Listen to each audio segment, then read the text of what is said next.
Rádio Piauí.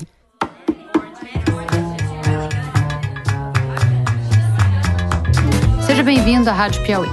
Esse é o Maria Vai com as Outras, o programa sobre mulher e mercado de trabalho. Eu sou a Branca Viana. Todos os dados citados nesse episódio de hoje você encontra no site da Revista Piauí, lá no cantinho do Maria Vai com as Outras. O nosso tema hoje é Mulheres na Justiça. A gente vai conversar com a desembargadora do Tribunal Regional do Trabalho da 5ª Região, Débora Machado. A entrevista aconteceu em Salvador, onde ela mora e trabalha. Meu filho mais velho, ele tinha uma carência, ele tinha um ciúme. E a questão dos processos, eu levava os processos para examinar em casa e julgar. Aí uma vez ele pegou os processos amarrados, ele disse assim, começou a bater, né? Aí eu vi que ele estava extravasando aquela concorrência desleal com ele. Nossa segunda convidada é a juíza Adriana Cruz, que é da Justiça Federal do Rio de Janeiro e trabalha na 5ª Vara Criminal. Quando essas instituições foram constituídas, nós nem participamos da construção da regra do jogo. A gente não estava lá. Não estavam as mulheres, não estavam os negros, não estavam as mulheres negras, então muito menos. Nós estamos num jogo de perde-perde. A gente pode entrar na lógica de querer agradar e tentar entender qual é o código. Não, nós temos que criar os nossos códigos, a gente tem que redesenhar as instituições. E para isso a gente tem que estar lá. Meu nome é Débora Machado, eu tenho 54 anos, sou desembargadora do trabalho, já estou na magistratura há quase 29 anos e moro em Salvador, Bahia. Vamos começar falando sobre o que faz uma desembargadora e qual é a diferença entre desembargador e juiz e como que a pessoa vira desembargadora. O acesso à magistratura de carreira ele se dá por meio de concurso público. A pessoa que ingressa, no caso da magistratura do trabalho, no cargo de juiz do trabalho substituto. E a partir daí começam as promoções que demoram, porque sempre observam critérios alternados de merecimento e antiguidade. E aí a primeira promoção que a gente tem na carreira é passar a ser juiz titular de vara de trabalho. E normalmente se começa no interior. Minha promoção foi para a cidade de Paulo Afonso, que fica no interior da Bahia, uma cidade distante da capital. Não tem uma hidrelétrica famosa lá? Exatamente. Você vira juiz titular de vara, o que faz você conseguir vir para a capital. Muita gente não quer. Eu queria muito, até pelo fato de ser mulher, ter filho pequeno, muito pequeno. Meu filho era muito pequeno quando eu tomei posse, ele tinha 1 ano e 3 meses. Na época do meu concurso, você tinha direito a escolher o zoneamento de acordo com a sua classificação no concurso. Então, pela minha classificação, eu consegui uma região bem próxima de Salvador. Porque você foi bem classificada. Fiquei. Na época, eu passei em primeiro lugar no concurso. Parabéns. Quantos anos você tinha? Eu tomei posse, na época, a idade mínima praticamente era 25, porque eu formei com 20. E com 21, o primeiro concurso que eu fiz foi para procurador do Estado da Bahia. Com 21 você era procuradora? Já era procuradora, mas assim, era meu sonho, ter independência. Eu estudava horrores, eu fazia 2 faculdades, eu fazia Direito e Contábeis, era aquela pessoa que tinha uma sede da minha independência. Você queria ser independente dos seus pais? Queria. Eu vim de uma família com 6 irmãos, éramos 7, né? Eu estudei a vida inteira em colégio público, então nunca faltou livro pra gente estudar, nunca faltou comida. Minha mãe era professora primária e meu pai foi juiz do trabalho. Então a gente tinha assim, uma vida que não faltavam esses bens, mas não tinha essa história de veraneio, essa história de viagem, de comprar roupa em shopping, nem pensar na época. Então era tudo muito regrado. Eu tinha vontade de viajar, de ter meu dinheiro. Quando eu fiz o concurso, que eu passei também posso com 25, eu me senti realizada. Eu gosto muito do que faço ainda. De carreira. De carreira. Era uma quantidade de trabalho exaustiva e meu filho mais velho, ele foi muito sacrificado. Mais novo, não. Eu tinha me separado antes dele ter feito 1 ano e eu tomei posse. E a primeira cidade que eu fui trabalhar, ela fica 1 hora de ônibus, ela dá quase 2 horas de Salvador. Eu começando minha vida, meu carro era um carro velho, eu deixava o carro na rodoviária, pegava um ônibus de manhã, ia para Santa Amaro.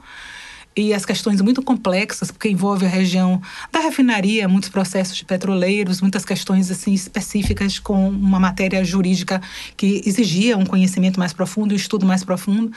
Aí, quando eu voltava, eu tinha que decidir, julgar os processos. E eu me lembro que meu filho pequeno, ele realmente sofreu. E seu filho ficava com quem? Meu ex-marido, ele era engenheiro da Petrobras, trabalhava na refinaria. Então, ele passava o dia inteiro na refinaria. E eu tinha 2 pessoas que me ajudaram a cuidar de meu filho, que eu tenho, assim, uma verdadeira gratidão.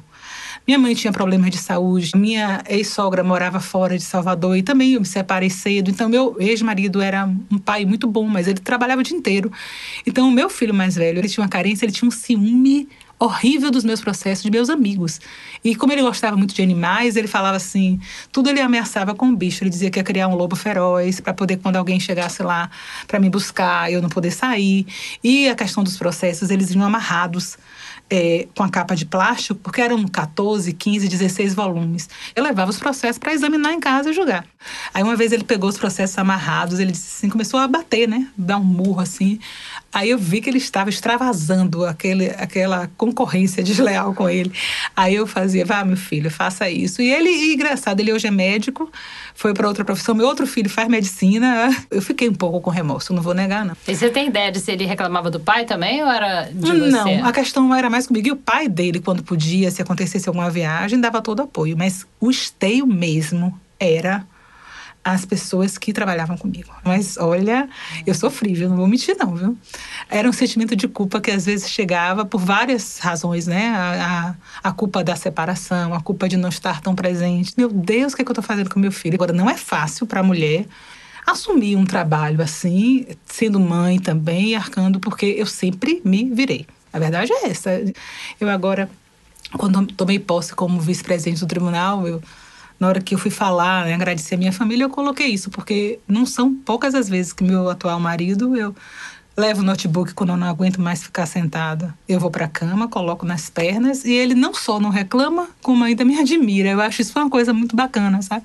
Ele também respeita muito, eu acho que é preciso na relação. Você falou quando você tomou posse como vice-presidente do tribunal, né? Isso. Você e a presidente e as duas outras que fazem parte da chapa, vocês fizeram uma chapa só de mulheres, não é isso? Coincidiu que nós fomos as mais votadas e por isso estamos nos cargos. No nosso tribunal, somos 4 cargos de direção: presidente, vice-presidente, corregedor e vice-corregedor. Na posse da mesa diretora, nas 4 mulheres aqui da 5ª região, ficou muito bonito. E escolhemos para que nós entrássemos com a música You Are the Champion, né? Nós somos campeãs. E no período em que estávamos assinando o termo de posse e tudo, colocamos dos Beatles... nós precisamos, tudo que nós precisamos é amor, né? All we need is love. E assim, todas as rosas. Então tinha o toque feminino, literalmente feminino. E eu achei isso interessante porque o discurso é diferente, né? Eu acho que é a mulher de quem? De homem, a mulher fala diferente do homem. Quando a mulher vai agradecer, que ela fala do filho, da família, quando falei de minha mãe, eu citei a música de Jorge Versilo, eu falei da música de Gonzaguinha, eu falei em Lia Luft, eu falei em Fernando Pessoa. E homem não fala essas coisas? Fala bem menos. Foi diferente a posse da gente. É raro ter uma chapa inteira composta por mulheres? Nunca, aqui no tribunal nunca teve. Nunca teve? Não. Eu acho que nunca teve em nenhuma das regiões com 4 cargos. A gente não explicou aqui a diferença, entre né? juiz Eu pensei e desembargador. exatamente nisso. A diferença é que quando você é juiz de primeiro grau, você decide sozinho, desembargador. Ele não julga mais sozinho. Então o desembargador, na verdade, revisa. É uma das atribuições, tem outras. Revisa decisões proferidas pelos juízes de primeiro grau quando a parte não se conforma com aquela decisão e recorre. Tem um site de jornalismo de dados chamado Gênero e Número, que faz muito pesquisa sobre quantas mulheres tem em cada profissão, em cada lugar. E eles fizeram uma pesquisa sobre mulheres nos 3 poderes. E chegaram à conclusão de que no judiciário você tem 19% só de mulheres em tribunais superiores. E 30% de juízas. O que você acha que acontece nessa passagem que diminui tanto o número de mulheres? É porque, na verdade, para o Tribunal Superior não há, a princípio, uma promoção. Porque se você é juiz de primeiro grau, a não ser que você não tenha vaga, mas em tese, com a alternância das promoções por merecimento e antiguidade, um dia você vai chegar lá. A não ser que não tenha vaga mesmo. Aí você consegue chegar a desembargador. Pelo critério alternado, né? E aí, eu posso terminar minha carreira como desembargador. Se eu tivesse aspiração de concorrer para o Tribunal Superior do Trabalho, aí existe todo o processo de inscrição da lista, com a escolha dos 3 nomes pelos ministros do Tribunal Superior do Trabalho e a escolha do nome definitivo. Aí tem toda a questão da sabatina do Senado Federal e a escolha, na verdade, é do presidente da República. Você pode se candidatar ou alguém tem que te indicar? Não, eu poderia me candidatar se eu tivesse interesse. Eu acho que seria mais sacrifício demais sem me dar, talvez, uma maior realização. Talvez só mesmo uma questão de vaidade pessoal, mas assim, acho que eu sacrifiquei muito a família. Acho que esse meu trauma nunca me permitiu ter nem vontade. Admiro muito o trabalho do Tribunal Superior do Trabalho, mas para eu mesma fazer parte do órgão, eu nunca nem passou pela minha cabeça de me inscrever e aí teria o processo, né? A essa altura eu penso, abrir mão de tanta coisa, né? Minha família aqui hoje, eu tenho uma mãe já idosa. Você acha que tem outras mulheres que talvez relutem em se candidatar aos tribunais superiores? Você vê isso nos seus colegas? Eu acho que isso pode ser um fator. Eu acho que a mulher, quando decide ir para um tribunal superior, ela sempre coloca assim, no que é que ela pode conciliar. Porque às vezes você pensa assim, não, eu vou para Brasília, mas minhas filhas estão fazendo vestibular. Quando você já está com a estrutura toda montada, numa cidade, que você tem essa questão familiar. E os desembargadores homens, talvez eles tenham um pouco mais de facilidade de fazer isso, porque se eles têm que se mudar para Brasília, a mulher vai com eles, fácil, o filho vai com eles. No Tribunal Superior do Trabalho, atualmente tem um baiano e tinha um anterior a ele. E ambos as mulheres puderam acompanhar. Isso não seria possível comigo. E entendeu? Todos os tribunais superiores ficam em Brasília, né? Fica complicado. Isso deve ser um fator importante, né, nessa diminuição. Talvez seja por isso. Eu nunca tinha parado para pensar sobre esse ângulo, viu? Mas você falou agora e veio tão nítido. Você acha que seria importante ter a representatividade, congressos e palestras e cursos na escola de magistrados e tudo, ter mais mulheres no palco? Seria importante isso para as jovens eu acho que para o estímulo, advogadas, sim, ou para jovens juízas? Tem a coisa de você olhar e ter o desejo de chegar lá também. Eu acho que quando você está estudando com sonhos e você chega num congresso, por exemplo, e você olha e verifica que naquela mesa alta tem mulheres, isso gera uma esperança. Poxa, eu posso também um dia chegar aí, eu posso passar no concurso desse, eu posso conseguir, né? Recentemente fui representar o tribunal num evento em São Paulo. Mas chamou a atenção porque eu vi na hora que chamaram para compor a mesa, só tinha homem, acho que a penúltima chamaram a mulher. Aí as mulheres que estavam presentes na plateia começaram a bater palma. E aí foi que eu me dei conta. Bater palma porque tinha uma mulher. Porque quando chamaram a mulher. Aí o pessoal ainda brincou, todo mundo. Pode ser que seja uma coisa inconsciente. Eu não consigo acreditar, pelo menos no judiciário, porque eu não sinto essa discriminação em relação a mim, pelo fato de eu ser mulher. Não sinto. No nosso tribunal, eu não sinto isso. Você se considera feminista? Não. Por que não? Não, primeiro, qual é o que seria esse conceito de feminismo? Vamos ver talvez o que é que eu entenda. Isso, qual é a sua definição? Na verdade, o feminismo de levantar bandeira e as mulheres, eu não sei se pelo fato de eu não ter vivenciado isso, eu acho que tem... De não ter vivenciado o quê? A experiência pessoal de ter sofrido isso. Discriminação pelo fato de ser mulher. Exatamente. Então, eu sou assim, se o feminismo for no sentido de buscar condições iguais, eu sou. Porque eu vejo algumas posturas feministas um pouco, que eu acho, a minha forma de pensar, um pouco agressiva. Eu acho que não é por aí. Eu acho que... Você pode dar um exemplo? Às vezes eu sinto em alguns movimentos que vem meio no chicote. Eu acho que ninguém funciona no chicote. A minha ideia é essa. E eu acho assim, primeiro, a postura de você saber ouvir. A postura de você não achar que tem que se impor com arrogância. A postura de você se mostrar competente estudando e decidindo com firmeza. E em relação a mim, eu procuro fazer isso. Eu sou firme, é a minha forma de pensar, porque eu nunca enfrentei, assim, não posso dizer de forma alguma, em nenhum lugar que eu passei na minha vida profissional, discriminação. Você acha que isso faz diferença também, você tendo essa chapa, a mesa diretora inteira sendo só mulher? Não tenho dúvida que tem. Pelo Qual menos é a diferença? Eu acho muito mais fácil, para mim, pelo menos, apesar de eu gostar muito dos meus colegas, mas eu não teria, com certeza, essa intimidade que eu tenho maior com elas se fossem homens. Então, as salas se comunicam, as 4 estão no mesmo andar. Então, cada hora uma está com a outra. Eu tenho o hábito de almoçar e tomar café no trabalho, porque eu gosto de sair cedo e ficar o dia todo. Então, uma hora a gente chama, vamos almoçar aqui. Então, eu acho que a mulher tem aquela coisa mais, olha, eu trouxe hoje um bolo, vamos lanchar. Eu acho que tem essa... É isso que eu coloco, que eu acho que a mulher não pode perder. Entendeu? E você acha que está perdendo? Não, eu só acho assim... que a depender do nível do feminismo que se chega. Quando eu falei nesse sentido, entendeu, Branca? Que isso eu acho tão bacana que a gente tem, que a gente não pode perder nunca.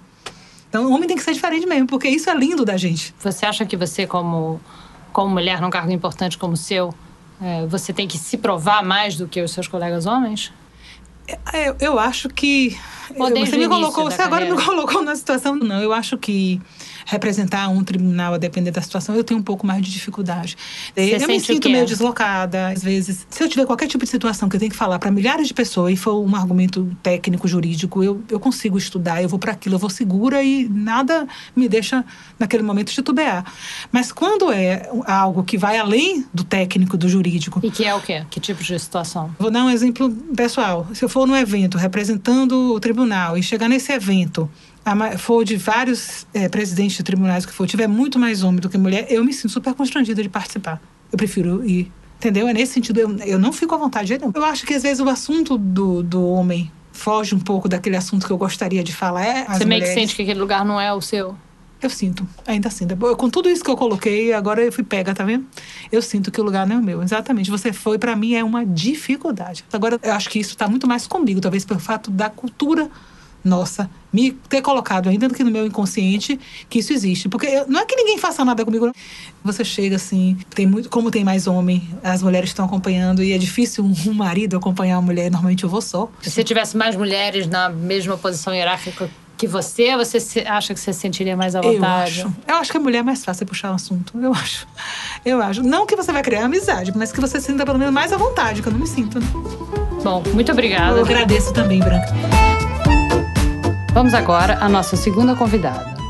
Meu nome é Adriana Cruz, eu sou juíza federal, trabalho numa vara criminal, moro no Rio de Janeiro, sou apaixonada pela justiça, sou mulher e sou negra.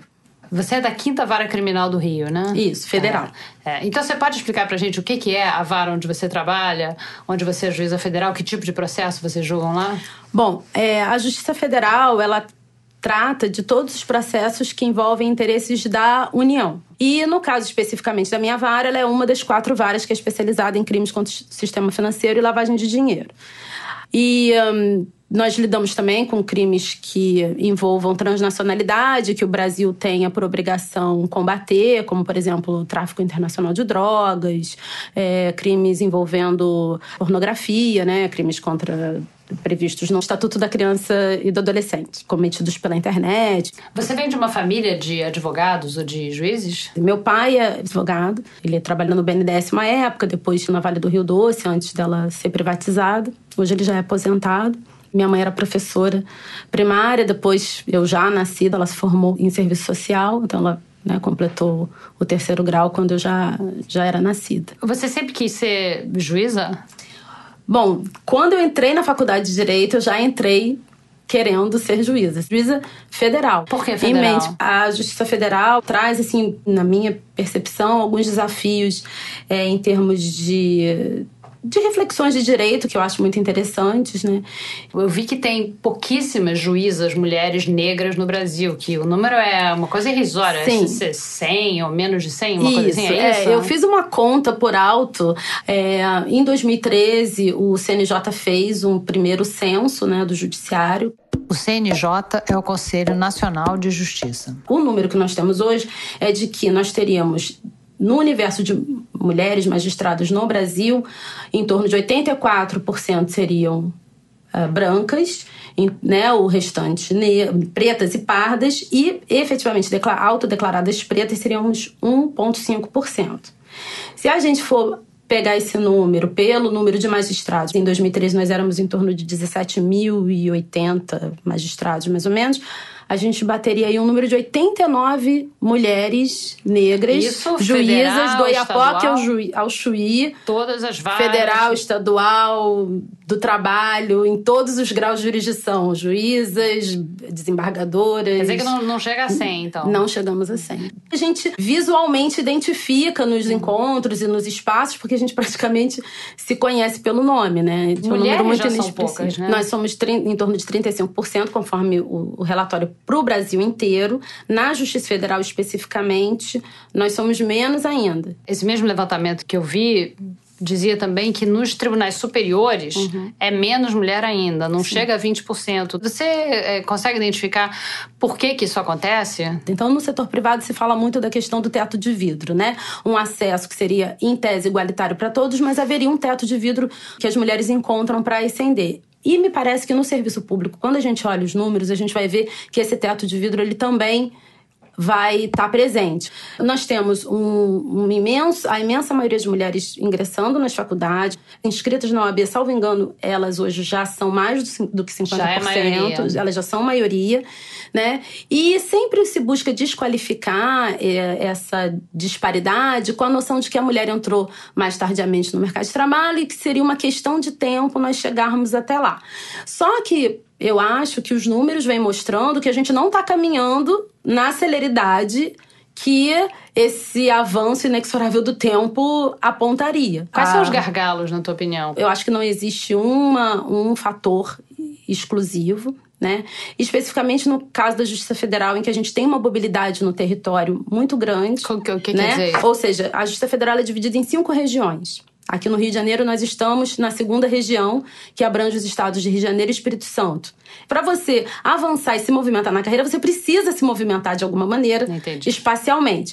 A 1ª região, por exemplo, é uma região que abrange 14 estados. Pega desde estados no Nordeste a estados no Norte. Pega a região amazônica, pega Centro-Oeste. Então, assim, a gente tem colegas que, enfim, são de Minas e estão hoje em Belém do Pará. Então, é óbvio que isso, para a mulher, com o desenho de sociedade que a gente tem hoje, gera um impacto mais significativo. Porque né? A mulher não consegue levar isso o marido é intuitivo, e os filhos exatamente. de Minas para Belém. Há uma série de dificuldades. E os homens, quando tem que ir de Minas para Belém, levam a mulher. Exatamente. O que é mais importante nessa questão é a gente pensar o quanto de democracia a gente tem quando nós temos mais 50% da população preta e parda, nós temos mais 50% da população composta por mulheres. E a gente não vê isso refletido nas instituições e nos espaços de poder e nos espaços de decisão. Eu acho que a gente tem um déficit democrático sobre o qual a gente precisa refletir.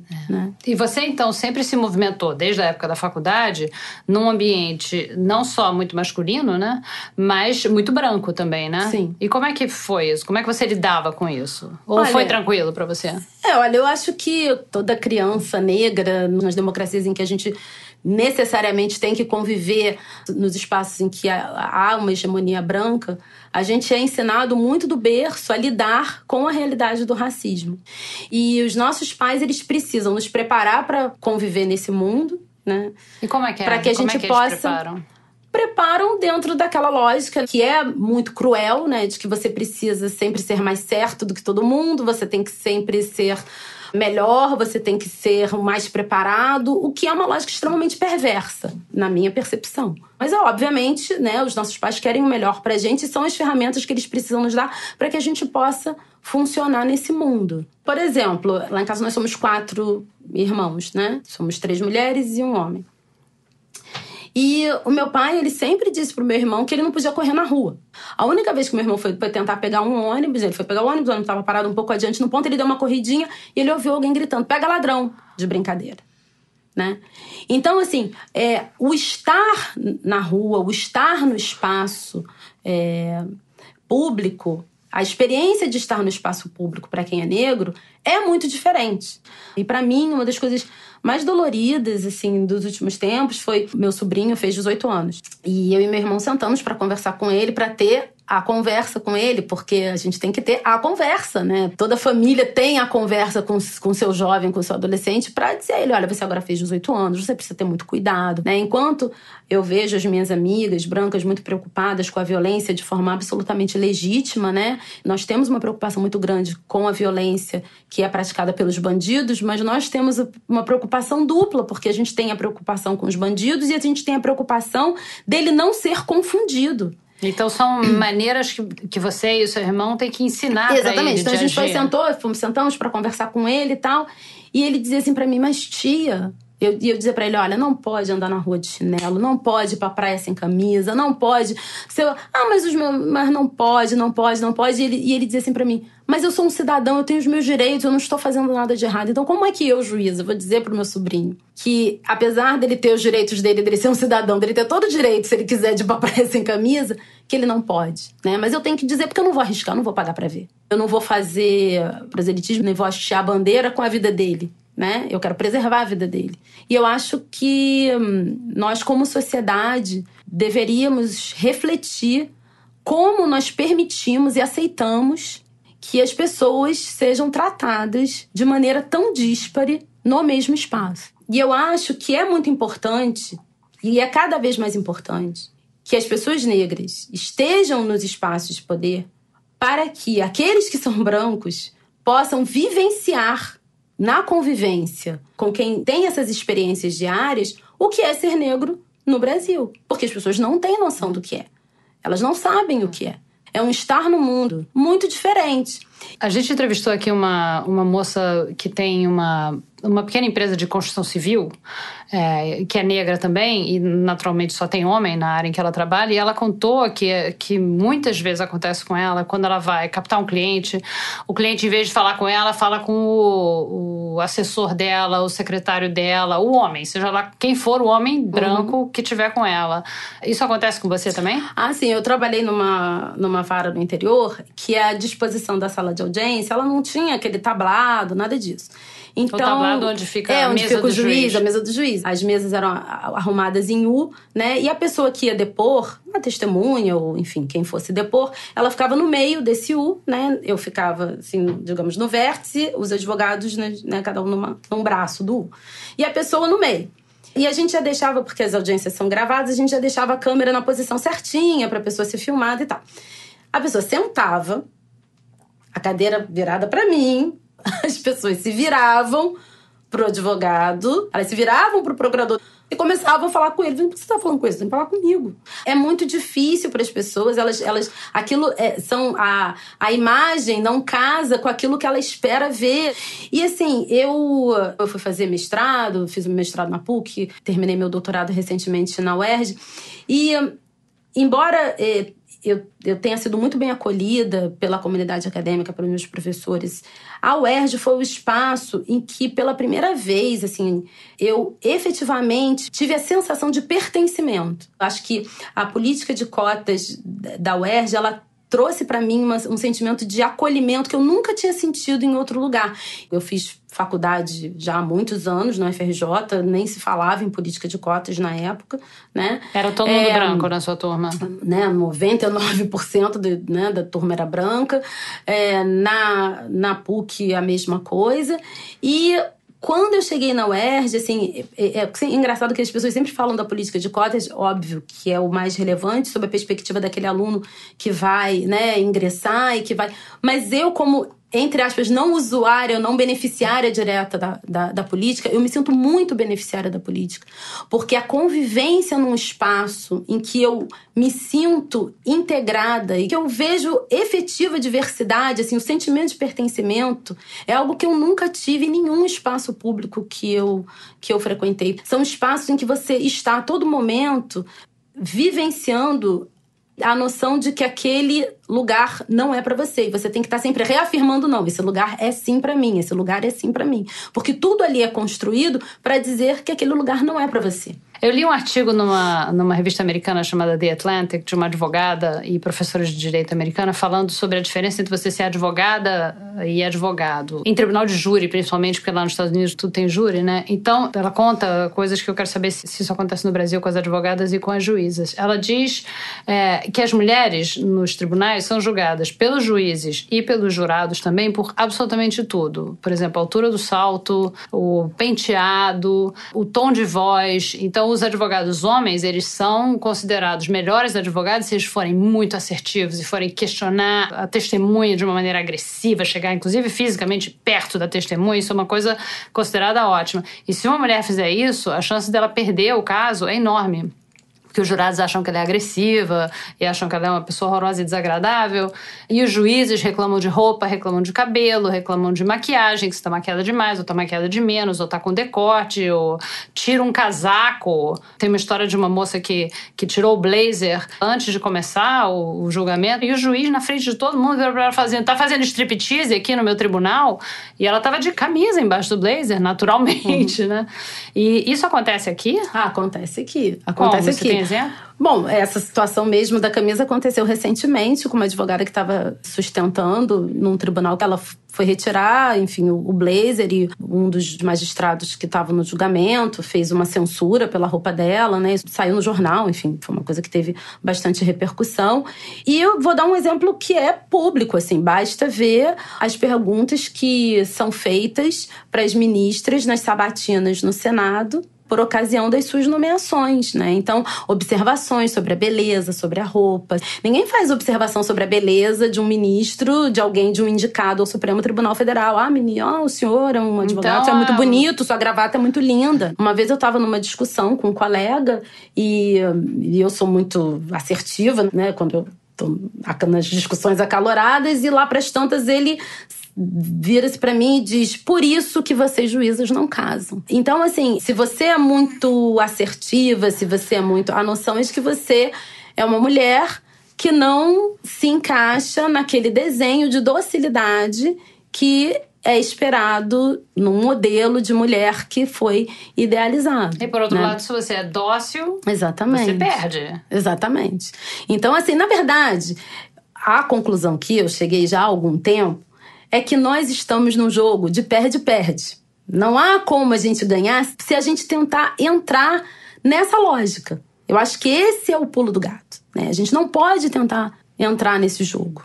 A gente pode entrar na lógica de querer agradar e tentar entender qual é o código. Não, nós temos que criar os nossos códigos, a gente tem que redesenhar as instituições. E para isso a gente tem que estar lá.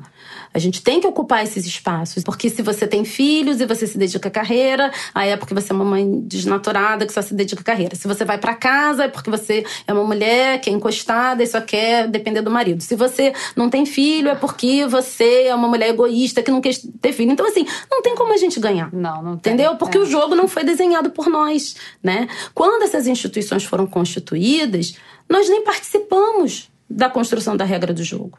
A gente não estava lá. Não estavam as mulheres, não estavam os negros, não estavam as mulheres negras, então muito menos.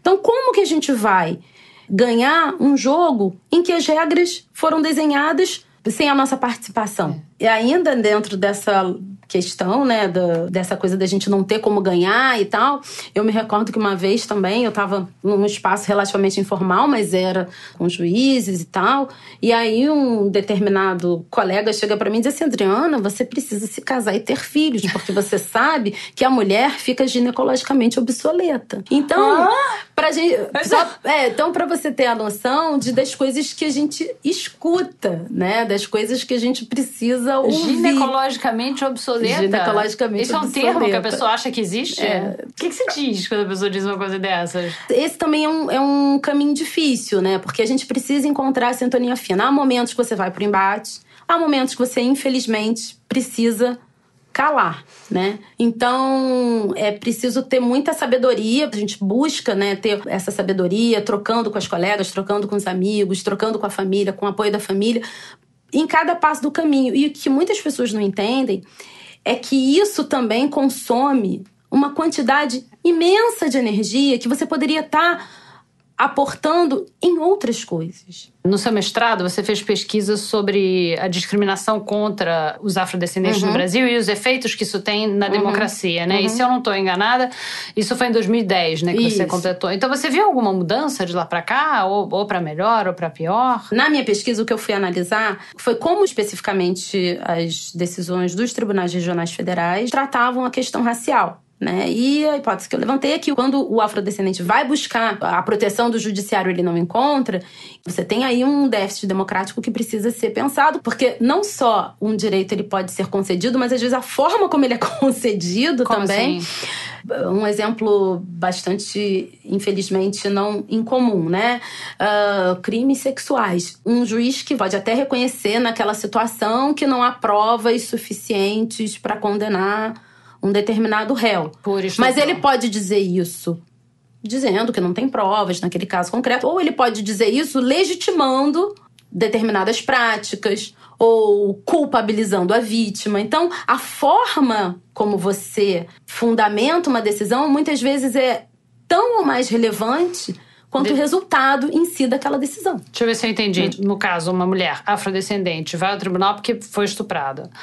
E o juiz não tem provas suficientes para condenar. Tem várias maneiras do juiz negar. Dizer, olha só, uma é assim, olha, infelizmente, apesar de tudo que você sofreu, a gente não tem provas para condenar. Sim. Ou então o cara pode também negar, o resultado final é o mesmo, mas negar e dizer, olha só, você tava lá nesse beco escuro de mini saia, com essa cara de vadia, e não tem nada que eu possa fazer. Negou também, mas é uma outra maneira. É isso que você quer dizer? Exatamente, é isso que eu quero dizer. Então, a forma como você faz né? Muitas vezes a fundamentação faz toda a diferença. Você me perguntou se houve alguma melhora de lá para cá, assim.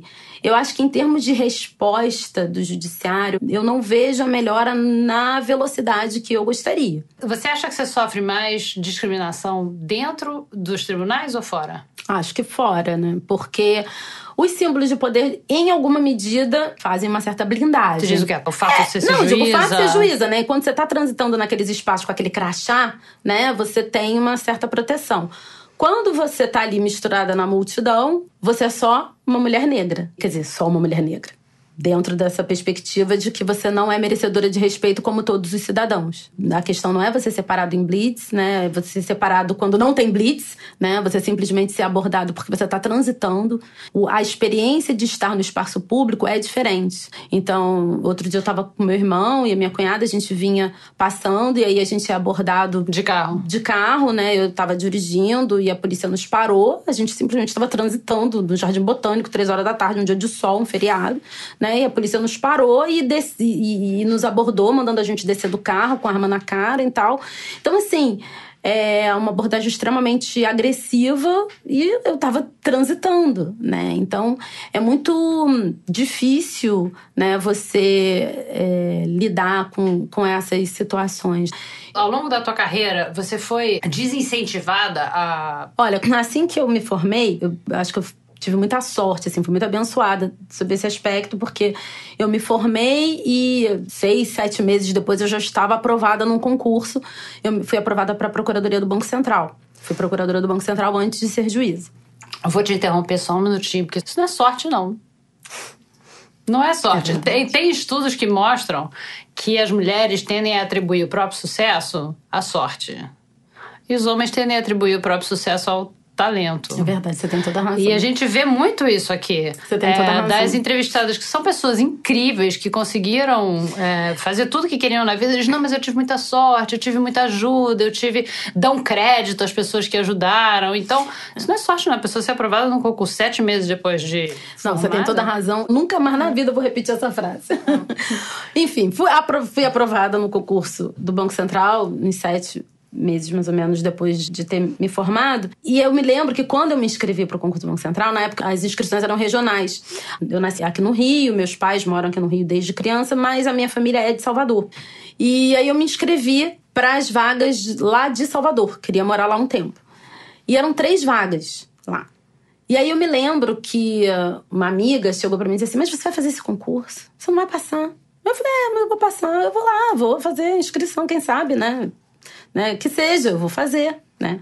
Enfim, e fiz. Depois, passaram uns anos, quando eu fui fazer o concurso da magistratura, na época eu era procuradora do Banco Central em Brasília, e eu fiz o concurso lá e tomei posse na Justiça Federal em Brasília. Fui fazer o concurso, fiz a prova e depois, entre acho que o provão e a prova de sentença, porque são várias fases, né? Eu tinha que vir fazer um trabalho aqui no Rio até. E aí eu lembro que eu comentei com um colega, eu falei, puxa, como é que eu vou fazer? Né? Agora teve o provão e vai ter a prova de sentença, né, daqui a X tempo e eu vou estar no Rio, como é que eu vou fazer para estudar? Aí ele falou assim, Adriano, você acha que você vai passar? E eu me lembro que aquilo pra mim foi assim, sabe? Mas eu tenho um amigo que ele diz assim, que às vezes ele via a minha trajetória dos meus irmãos e ele dizia assim, a impressão que eu tenho é que as pessoas nunca disseram pra vocês que determinadas coisas eram impossíveis e vocês foram indo e foram fazendo. E eu acho que, na verdade, não é que ninguém disse pra gente que era impossível. Pelo contrário, todo mundo, na verdade, dentro de casa sempre nos disseram que era possível. Eu acho que essa é a diferença. Então, a família dizendo vai, que você exatamente. consegue. Então, essas falas de desânimo, de descrédito, nunca fizeram eco, na verdade, em mim. Porque você foi criada porque eu tinha exatamente aqui eu tinha dentro de mim algo muito estruturado de que aquilo era pra mim. Muito obrigada, Adriana. Obrigada por nos ouvir nesse 8º episódio do Maria Vai com as Outras. A nossa conversa sobre mulher e mercado de trabalho vai ao ar quinzenalmente, às segundas-feiras, bem cedinho, a partir das 5 da manhã. Você pode ouvir a gente no site da Revista Piauí ou então no seu celular, usando o seu aplicativo de podcast preferido. O programa também está disponível no YouTube, só em áudio. A gente tem recebido alguns comentários muito bacanas de ouvintes pelas redes sociais. Amazones, esse é o nome dela no Twitter, disse que ela está reaprendendo o que é feminismo com Maria Vai com as Outras.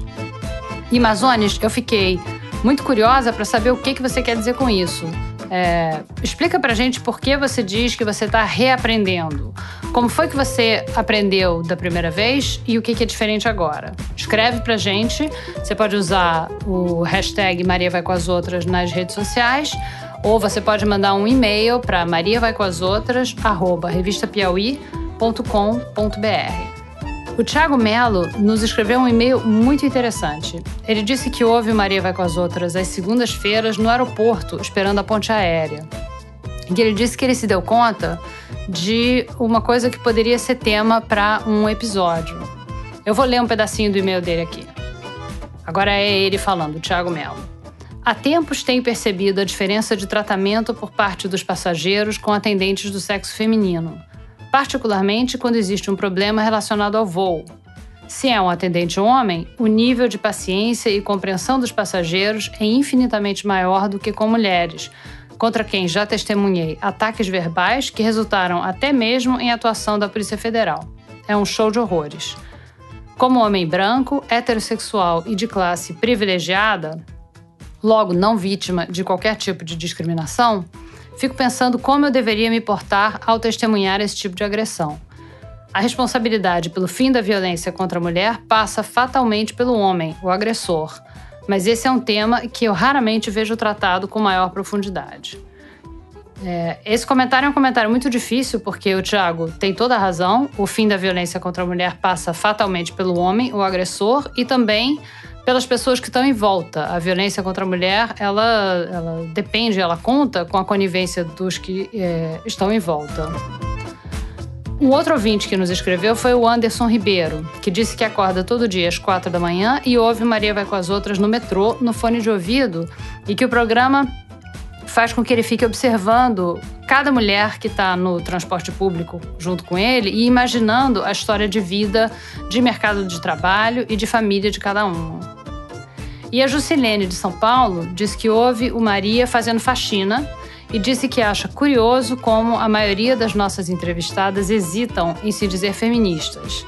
E aí ela diz o seguinte: isso quando não recusam o termo de cara, quando claramente a trajetória de vida e as coisas que elas compartilham no podcast dizem respeito ao feminismo e sua luta diária por respeito e direitos iguais entre gênero. Tem muita gente entrando em contato também pela comunidade do Maria Vai com as Outras no Facebook, e eu aproveito para reforçar aqui o convite. Vem conversar com a gente lá, dizer o que você gosta e o que você não gosta do programa, contar como é no seu lugar de trabalho, como fez a Lilian Lima, por exemplo, que no Facebook ela disse que ela é fiscal estadual de impostos e ela disse que vê muito machismo nas instituições públicas brasileiras. Esse nosso espaço do Facebook vai ser fundamental para a gente se falar entre o fim dessa temporada e o começo da próxima. Isso porque o nosso próximo episódio vai ser o 9º de 10 episódios. E aí acaba a temporada. E a gente começa a trabalhar na próxima temporada e vem muita novidade por aí. O programa que vai ao ar no dia 24 de setembro vai ser sobre mulheres cujo trabalho tem alguma relação com sexo. O Maria Vai com as Outras é dirigido pela Paula Scarpim e produzido pela Luísa Miguel e pela Mari Faria. Temos a colaboração da Isabel Scorza. A edição é do Felipe de Castro e a finalização do João Jabassi. Eu sou a Branca Viana. Obrigado e até a próxima.